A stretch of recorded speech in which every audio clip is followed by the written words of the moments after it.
Right, our main news this morning, and after years of what prosecutors have called horrific abuse, 3 members of Sara Sharif's family have been found guilty over her death. Yes, her father and her stepmother were convicted of murder, while her uncle was found guilty of allowing her to die. Well, the 10-year-old suffered unimaginable violence, the conviction sparking calls for urgent reform in child protection. Well, following the verdict, the Children's Commissioner has said the law must change so children who are suspected victims of abuse cannot be home educated. Let's talk to the CEO and founder of Freedom from Abuse, Marilyn Hawes. Marilyn, it's always good to talk to you. Thanks for your time this morning. It's just here we are again with another case and more calls for the rules to be changed and monitoring to be tougher and all the rest of it. Nothing ever seems to change. Nothing does change. If you remember the case of Victoria Colombier all those years ago, and Lord Lamming came out with a very damning review, a large percentage of that review still has not been taken on. There are too many multi-agencies involved. There are social workers, not enough of them. Too many social workers, in fact, most of them, I think, these days work from home. This is a sort of profession and career where you need to be in the same room as more senior social workers so you can discuss the case. I am puzzled by where he said, and I picked up on this, the father said he legally punished his daughter. This is not legal in the UK. And I'm wondering, and I did read a report by Will Forster, the MP for Woking, who said also, were there cultural sensitivities in this case? And we've got to stop this. We have laws in the UK, and the homeschooling, there are some excellent homeschooling schoolers out there, but this is where abusive parents do hide away. But also, just take a look at homeschooling. How do we know the children are receiving the adequate education? But there should be a registration, there should be checks, just as there is within the education system itself. And then we go on to the family courts. Well, the family courts are supposed to be there for the voice of the child to be heard. Well, the voice of the child isn't heard. What's heard are very often social workers who have been manipulated by abusive parents to let the child, and this is what happened in this case, the social worker recommended, even though the social worker knew this man had a history of violence, recommended to the court that go back to the father. This is nonsense. The family courts are a shambles. I can tell you that now. Time and again, they are failing. But everyone has got blood on their hands here. I do not believe the neighbours didn't hear, because here I have a report that says neighbours heard smacking and yelling, as did other neighbours. They were known to be a concern, but no one bothered to phone the police or social services. Now, the neighbours, now I was a teacher in a school, as you know. I personally would have taken, against all the policies, I would have taken that child to the hospital myself if I had any instinct that there is something fundamentally wrong here, and there was. So you've got people that don't speak out, you've got family courts that are not fit for purpose, you've got homeschooling that needs another review. It is just shocking. And, people have got to forget some of these policies, the multi-agencies. There's too many cooks in the kitchen. And, you've got to use your common sense. A child's life is at risk here. I am sick to death of people saying, oh, child protection laws have got to change. Yes, but they never do, because no government has ever bothered to engage. Children are left to rot in this country. Not one guy. I've done this job for 23 years. How many times am I going to have to come on a TV and talk about these heinous, barbaric, sadistic crimes? This man should frankly be deported, because he wasn't even born in this country. We don't have to keep him here. He should go back to Pakistan and let them sort him out, because this is just, I have a 10-year-old granddaughter. And honestly, I cried when I heard about this, because I look at my little granddaughter and I think, goodness, you can't tell me, being burnt with an iron, beaten with a cricket bat, that the neighbours didn't hear and failed. But you see, I know of a case personally, of a domestic abuse case that came my way the other day. Now, I know the neighbour. The police went round and said, did you hear anything? This neighbour said, no. I said, well, why did you say that? She said, because I don't want to get involved. That's unacceptable. It's unacceptable. Everybody's responsibility in this country, every grown adult over the age of 18 has a duty of care to every child. And I am outraged by this because it keeps on happening. Well, Marilyn, it's about time someone really was listening to you. Thank you for your time this morning, as always. Thank you. Well, thank you. It won't change. It won't change. No one cares. Well, we care. No one cares enough. No one cares enough. And I'm a lone wolf barking at the moon, honestly. Well, no one wants to. Let's hope enough people watching and listening now take on board what you said, because as I said, we've all got a duty of care, and it's about time we exercised it. Thanks, Marilyn. On to the serious news for you this morning. And after years of what prosecutors called horrific abuse, 3 members of Sara Sharif's family have been found guilty over her death. Yes, her father and her stepmother were convicted of murder, while her uncle was found guilty of allowing her to die. The 10-year-old suffered unimaginable violence, with the conviction sparking calls for urgent reform in child protection. Well, joining us now is former Detective Chief Superintendent of the Metropolitan Police, Kevin Hurley.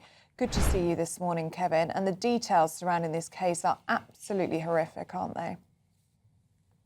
In all of these cases of extreme child abuse, especially ones leading to murder like this, they're shocking. I've dealt with many such cases of child abuse, horrible situation, and you wonder how human beings can do that to such vulnerable children. But tragically, there are people out there who do that. And in terms of how do you stop it, what are the answers?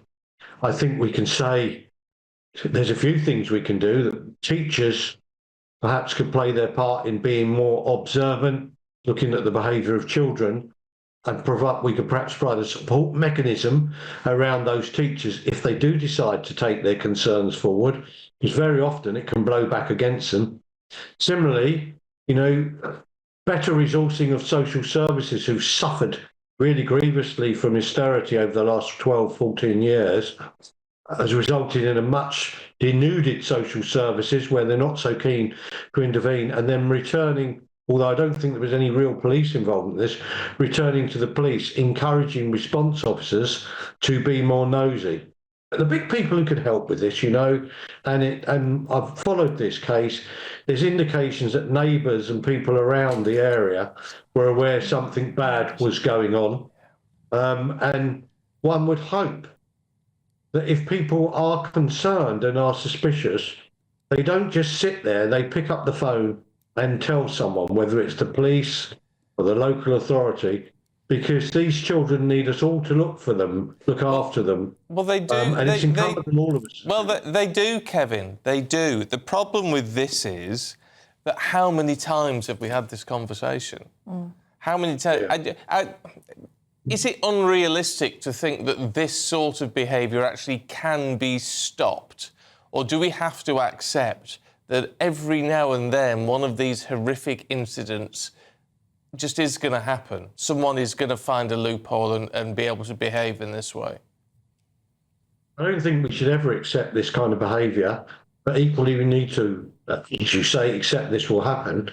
But I would encourage anyone who has suspicions, children screaming, children continually bruised, continually hurt, sullen behaviour, and they know them because they're a neighbour, a teacher, or even a relative, that they make themselves a little more nosy and actually tell someone that they're concerned. And I think there's another issue here, which is probably council social services need increased funding to return to a position where social workers are perhaps better funded. But in fact, we've seen this 30, 40 years, Victoria Columbier, when was that now? 20, 25 years ago.